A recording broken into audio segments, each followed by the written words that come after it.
Are we cool? Anytime. How you guys doing? We are doing excellently. Good. We are asleep. Then we are all together. As you know, we've got the 10th anniversary of 120 Minutes coming up, so we were just going to talk about that kind of thing, and then we'll talk about John Henry and some of the things Ben's been doing. Okay. So, we'll just sort of go through this. What is your earliest memory of 120 Minutes, and do you remember the first time you saw the show or heard of the show? No. This interview's over, man. All right, well, thanks very much. Hey. Thanks for coming in. My earliest memory of 120 Minutes was we were just starting to do television in general, and we were doing the Joe Franklin show, and which was filmed next to the Romper Room set in Channel 9 out in Secaucus, and we did 120 Minutes here, which was very exciting because they basically let us do whatever we wanted, and we were doing Nick Rocks, which doesn't exist anymore, but it was like a rock show for kids where they had to play Ghostbusters on every show. So we're kind of working all the demographics there, you know, kind of the elderly set, the kid set with Nickelodeon, and kind of in the middle. The elderly kids. Yeah. In the middle there. Yeah, that was really actually very early on kind of encouraging experience because, well, John actually had this idea that we'd make up a song for 120 Minutes, you know, and it was right before we went on, you know, John had a guitar and we were like, okay, a song about 120 minutes, you know, not knowing whether that would be considered okay or not. But then we came out and did the song, and we weren't kicked off the show. We came back and played the song again and again. We tried writing a song for Joe Franklin, but he didn't like it as much. Do you remember the early videos or what interviews that may stand out in your mind from? Well, the Dave Kendall years stand out. Actually, I remember that early on that we were kind of trying to come up with a lot of visual stuff, and most of it was pretty much just what was available. Like somebody had a snow machine, so we had snow falling behind us that didn't particularly have anything to do with whatever else was going on. And then we did something else where we had. This actually looked really interesting. We had different cameras set up. On one was on Dave and one was on us, I think, and the images were superimposed, so it looked like we were together, except we were slightly different sizes, you know, but not a lot, just a little. Unsettling. Yeah, it was kind of disturbing. Good late night stuff. So can I do my girlfriend's impression of Dave Kendall? Please. Coming up, cracker. Yeah, we were always amused by Dave's personal style. Like he, you know, he was really intimate with all the acts, and Black Francis told us that he called him Black. Hello, Black. Good to talk to you again. As a guest, now you guys have been guest host, and right. performed many times. As a guest, would you say that you had any favorite memories? I guess that maybe you sort of covered that with the snow, or Like when we asked Dave Kendall not to ask us a question that was up on the teleprompter, and then he did. No, there's no. I can't think of anything that really sticks out. We actually ended up hosting almost right away, which was kind of interesting challenge for us. I mean, one thing you realize when you're not a professional VJ is that these people don't do second takes, and being like recording people, we're sort of going like, let's just roll that again, and with a nice. You're like, no. Right. That was fine. The part where you said the people's name wrong, that's fine for broadcast. So we learned quickly to read properly. in your live performances, which you've, I guess, done three or four. I don't know. Who knows? It's been years. Years of many performances. Any of your performances stand out as particularly fun or exciting? Well, we did one show where we had, it was, I think, the first time we had our band, we had other musicians playing with us, and we did this thing where we kind of punctuated all the stuff we were reading off the teleprompter with hits from the band, and that was kind of like an example of, you know, actually taking this thing that was, you know, it actually looks more interesting on TV to see somebody reading a teleprompter than it feels when you're reading the teleprompter. It seems really dumb, but having the band like doing the background kind of made us feel actually like we were being, you know, creative or something. Or at least show business professionals. Over the years, the show has obviously changed quite a bit. And how would you say, in your opinion, the image has changed? For example, early it was definitely 120 Minutes was definitely a place where bands that weren't getting other airplay and anywhere on the channel or other channels were sort of getting out there. And now it's still a lot of unknown bands, but there's not a lot of difference between some of the bands you're seeing on 120 Minutes and some of what is now mainstream. Do you have sort of any feelings on It definitely, you know, it seems like you know, general MTV is kind of caught up with 120 Minutes. I mean, there was no Alternative Nation right at the beginning there. I mean, I guess there was like a modern rock thing, but that was more like, you know, toot toot toot toot, and less, you know. So I don't know. It hasn't changed. It doesn't seem like it's 120 Minutes. It has changed that much. It seems like more like everybody else is kind of caught up with this show. But do you guys still use the na on this show? Not on this show, but every now and then it will pop up. I think about 4:30 or 5 in the morning. Sort of. That was the sound that got repeated over and over again when we were asking for multiple takes. That would make people cry. So then, what would you say your favorite thing or the best thing about 120 Minutes would be? Playing with a full band was probably the most. You know, it was like a full show. The rest of it was just scary. I want to sort of change tracks Okay. a little and head towards music, and I would love to know what your interpretation is to what is alternative music. Ooh, what is alternative music, John? It's Well, what's at the bottom of the chart. I'm into underground rock myself. I don't know. It's one of those expressions that seemed really appealing at one time, and now it's kind of frozen in a particular kind of music, in a particular style, and it's like a lot of those labels that are trying to express something open-ended. It probably doesn't serve bands as well anymore, and I think probably there's fewer bands that would want to call themselves alternative. Although there's college rock, which is sounds like a frat party, and then there's indie, which doesn't describe most of it because most of it's on major labels anyway. So it's a weird world. I think it was sort of initially alternative appealed to me as an idea because it just sort of meant kind of like not for the squeamish or faint of heart. It sounded like the most open-ended name for any music. But now it you just could feels have. like new wave. Right. Yeah. So would you if you had a choice, would you choose if someone said, "Are you alternative music now?" I think if we had a choice, we'd just say we're new wave. So- But we so don't have the choice. Who does? So We're okay. punk rock. Could you trace the history of, for lack of a better term, alternative music? You know, there were definitely stages and types. If you going back to the Velvets and the Stooges. It all started with Depeche Mode. Mancini, Berlin.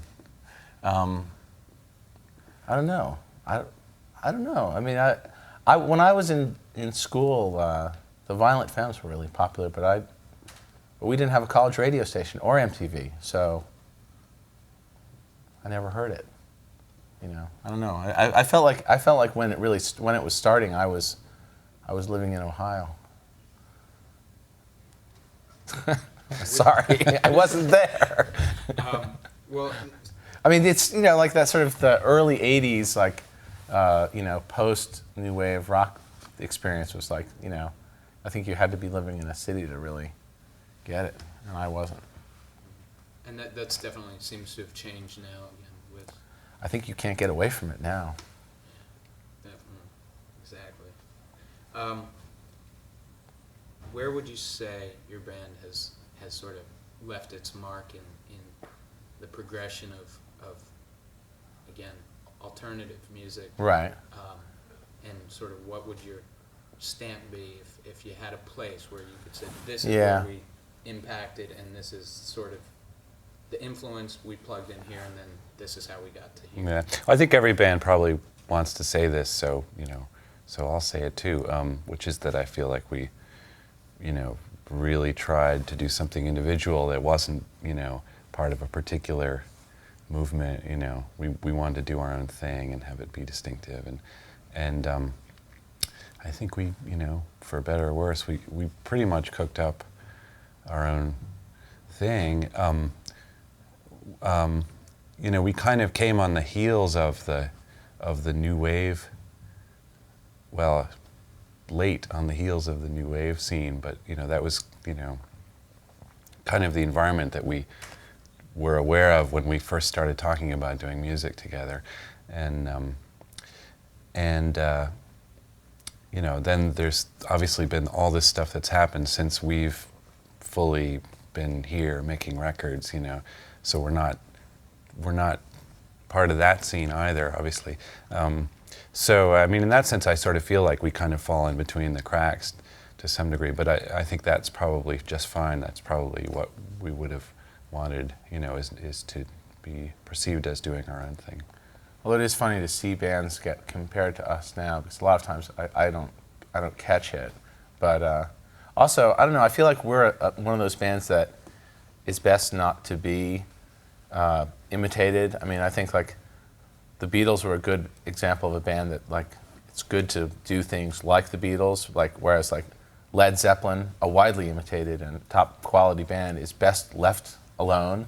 Some bands, the influence thing works better than others, But or like the Velvet Underground is a perfectly good example of a band that like you can imitate what they do and you might come up with something good on your own. But yeah, well, it also points up the difference. I feel like if you imitate us, it's going to be bad. Right. I mean, there's also a distinction between imitating and influencing, and I know musicians who feel like we influenced what they did to some extent, but fortunately for them and for us, they didn't imitate what we were doing, because that would have really been fruitless.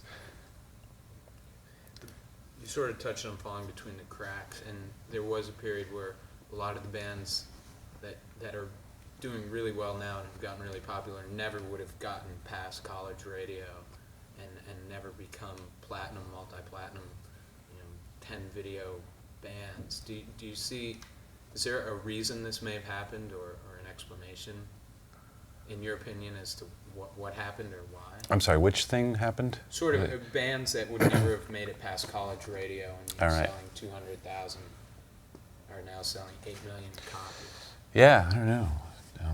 Things got better. The 80s ended. I'm gonna.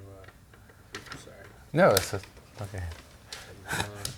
I didn't mean to give a really curt answer to the question. I was just, I mean, I don't. I wonder that myself. I mean, I wonder why things haven't,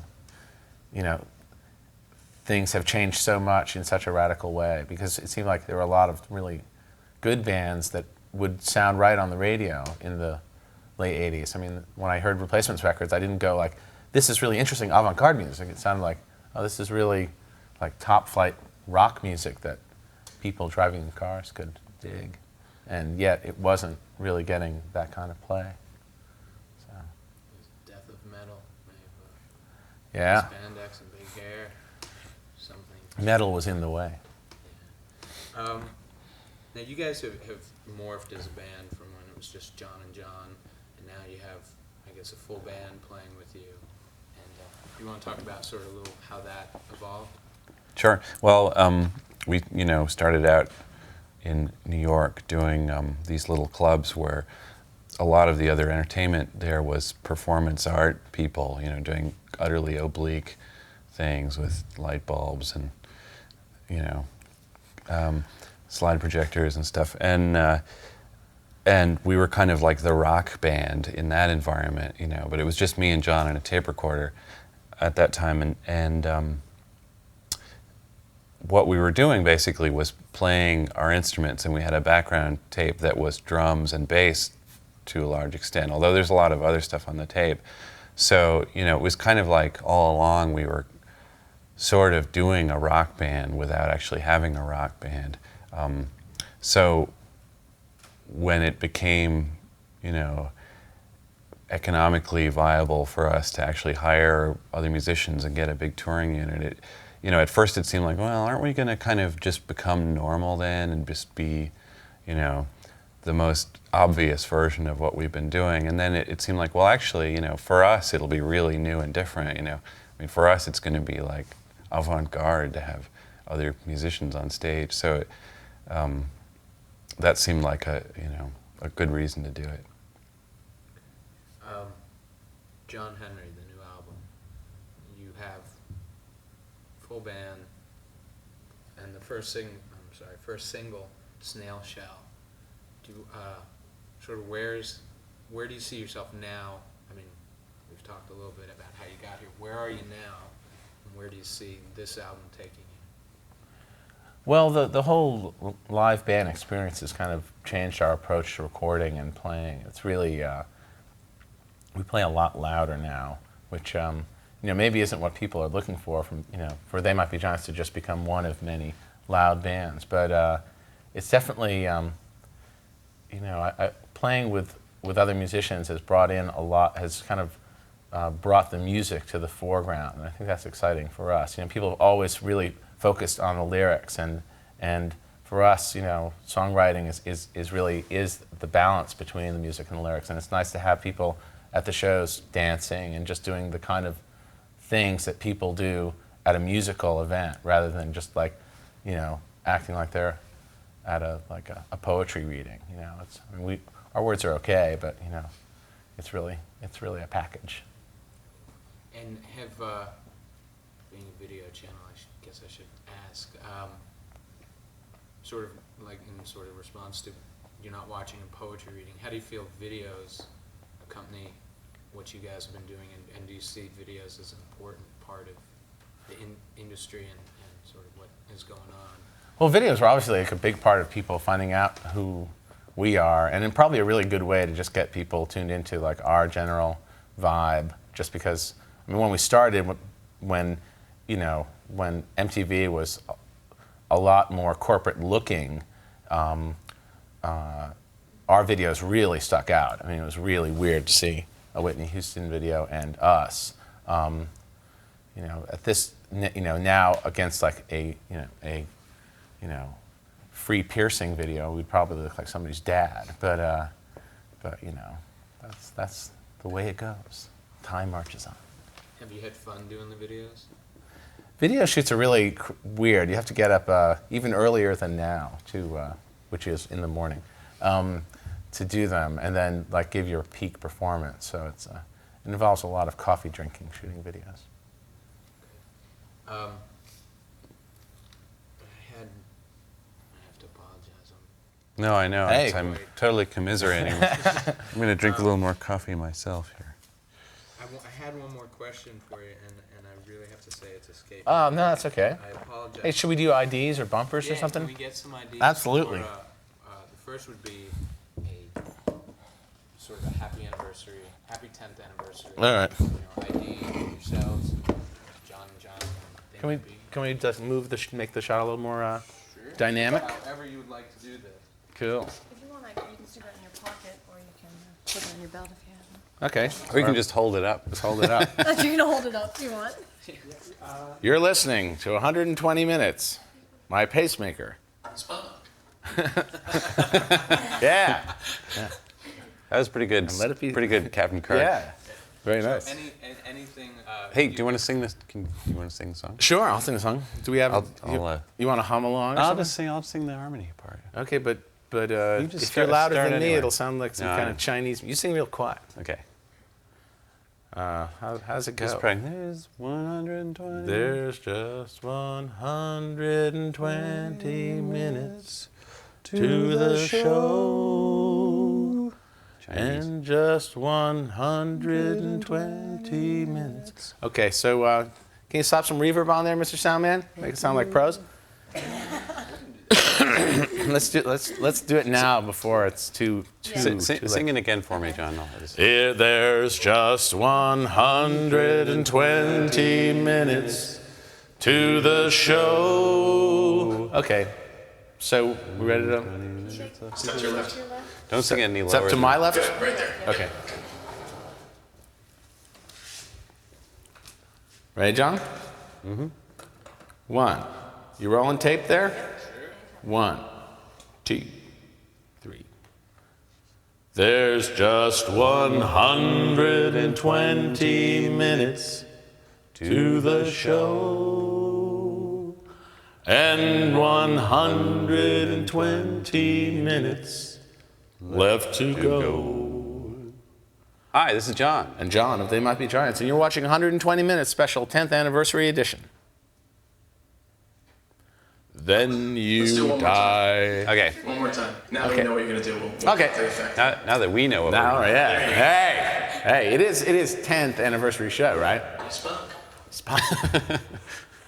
3.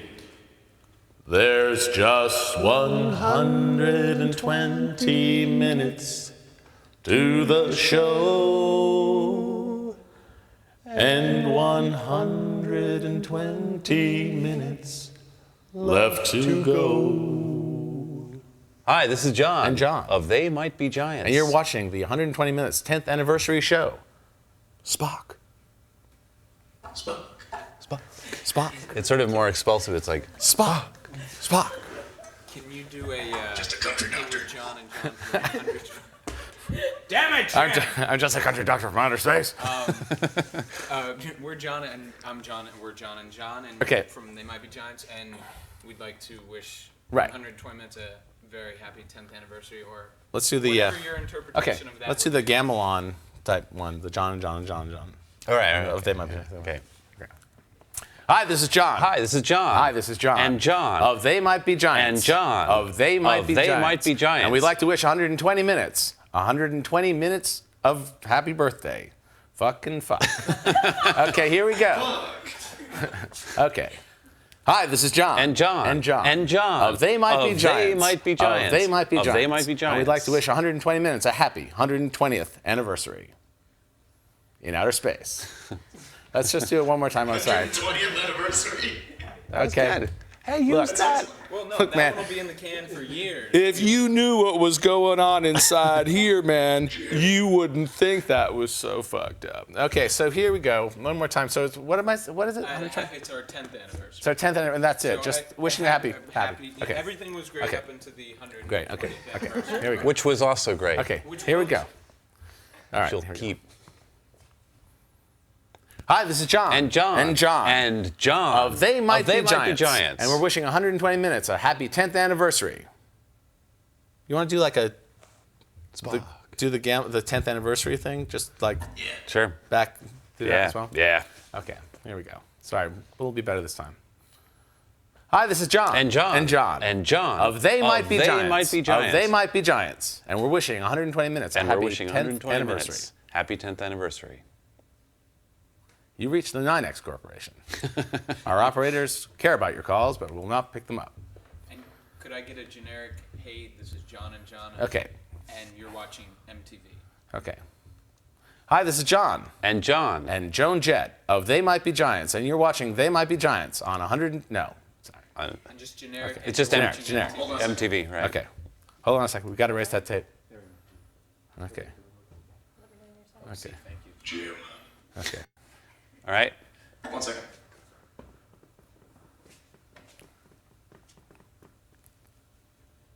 Hi, this is Bob Dole. Yeah, is he rolling? Go. Oh, wait. Okay. Hi, this is John. Wait. Does he hold the pencil in his right hand or his left hand? No. Sorry. Okay. Hi, this is Bob Dole. Okay. Hi, this is Eugene O'Neill. Oh, sorry. I'm not. Okay. Not awake. What's my motivation, John? I What's a know. good one? Let's just do a total. You want to go to lunch? Let's do a Okay. total generic Okay. one, and then we'll. Hi, this is John. And John. Of They. Oh, you're rolling now. Sorry. Hi, this is John. And John. Of They Might Be Giants. And you're watching MTV. And you're watching MTV. and you're still watching MTV. Turn off your TV. Thank you Clank. guys for coming in. Hey, thank you very much.